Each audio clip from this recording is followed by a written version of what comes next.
In this video, you will learn how to blend two images of same size on top of each other. We are going to import two images and convert them into same size, and then we will blend them on top of each other. Let's import CV2. Let's import matplotlib.pyplot as plt and then percentage matplotlib inline.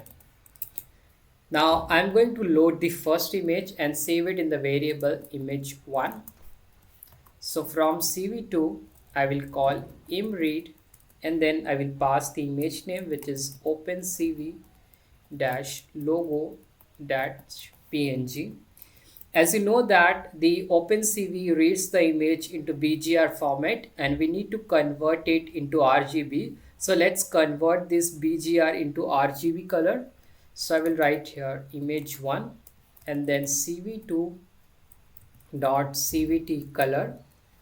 Inside this I will pass our image1 and then cv2 dot color underscore bgr to RGB and then plt dot imshow of image1. So this is our first image and this is nothing but the logo of OpenCV. Now we need to load one more image. So I will just copy and paste this code from here and I'll paste it here. Now I'm going to change this variable name as image2 and then my second image name is, I will pass it here. So my second image name is python logo dot jpg. Then here also I will change to image2 and here also image2 and here also this is going to be image2. Now let us execute our code. So here in the output you can see that we have also loaded our second image and we are going to blend these two images on top of each other. So before that, let us check the shape of these two images. So first we will check the shape of image1 and then we will check the shape of image2. So I will write here image1 dot shape. So the image1 shape is 378 height, 428 width and 3 color channels. And for image2 dot shape, we have height 850, width 850 and color channel is 3. So you can see that these two images are of different size. So we need to convert them into same size before we blend on top of each other. So we can also blend these two images of different size, but that we will see in our next tutorial and that will require more steps. So therefore in this tutorial we will just see how we can blend two images of same size. So now let us convert these images into a same size here. So I will write here resize and then first image underscore 1. So this is going to be new, or I will write here image underscore new and then I will write here cv2 dot resize and then I will pass our image1 and then let's say I'm going to give the height as 300, width as 300. So the height and width will be same and then we will also convert this image to, so I will write here image1 underscore new and then image2 underscore new and then cv2 dot resize.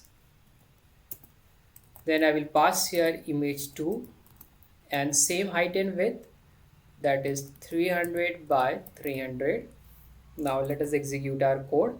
So we have converted this image into the same size and we can even plot and see plt dot imshow image1 underscore new. So this is our new image and we can also check its shape, image1 underscore new dot shape.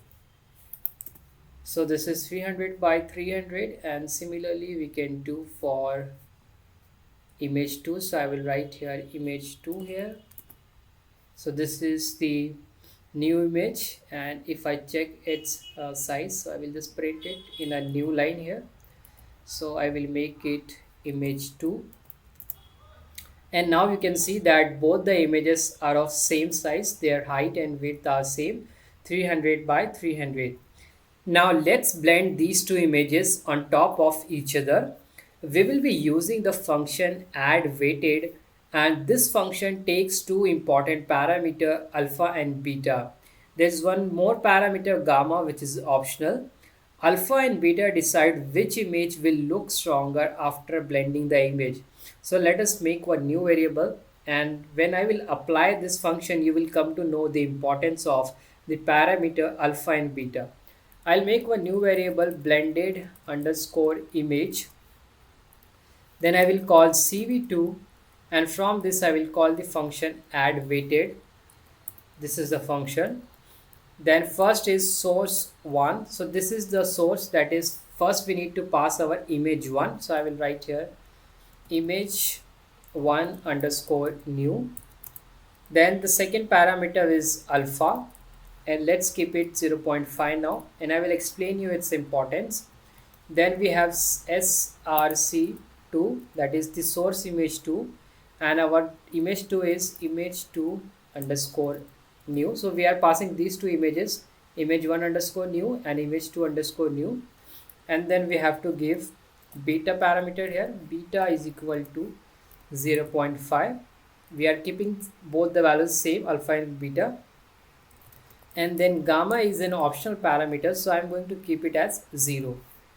Now let us execute our code, and let us plot this new image plt.imshow blended image, and let us execute our code. So here in the output you can see that we have blended both of these images, the logo of OpenCV and logo of Python. And here you can see the original logo of OpenCV was white in color.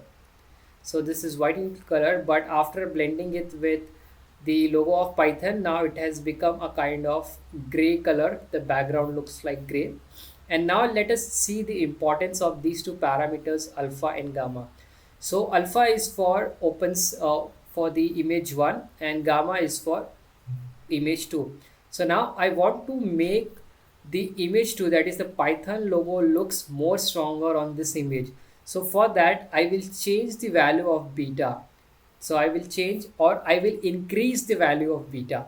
So I will say I want to make it 0.8, and I want to have the effect of our logo OpenCV, which is the image 1, as low. So I am going to decrease the value of alpha here. So let's say I will make it 3. Now if I execute the code and if I print the image again, you will see the difference. So now you will see that we are getting to see the OpenCV or the Python logo in a more darker area. And if I change this value, let's say if I make it 9, and if I decrease the value of image 1, now let us execute our code. So now you can clearly see that we are able to see Python logo in a more stronger area than the OpenCV. So first, if you look at this image, you will see Python logo, and if you go deeper inside the image, then only you will see OpenCV and its logo. So that means if you want to make one of your image look stronger, then you have to increase the value of that image. So for image 1 we have alpha, and for image 2 we have beta, and we wanted to make our image 2 looks stronger in this blended image. So we have increased the value of beta and we have decreased the value of alpha. Now if I want to say that, if I want to make our image 1 look stronger, so I will just increase the value of this alpha to 9 and then decrease the value of this beta as 0.1. And now let us execute the code and see the difference. So this time what I will do, I will call this function in a different cell so that we can compare it. So I will put this here, and now I'll execute the code here, and then I'll print it here. So now you can see the difference between the two images. Now we have alpha value for our image 1 is 0.9 and beta value for our image 2 is 0.1. So therefore, in this case, our image 1 is looking stronger and we are not able to identify the Python logo. It is looking very lighter here. And here we have the opposite. So here the alpha is 0.9, so I will make it 0.1, and then this is going to be 0.9, and I will run it again. So you can see the difference here. So whenever you want to make one of your image look stronger in the blended image, you just have to increase the value or the parameter associated with that image, and your image will look more stronger in the blended image. So this is how you can blend two images of same size, and in our next tutorial we will see how we can blend two images of different size, and that will require a few more steps. The blending of same size of image is easier compared to the different size, so we will see that in the next tutorial. I hope you enjoyed this video. If you like my video, you can subscribe to my channel. Thank you for watching.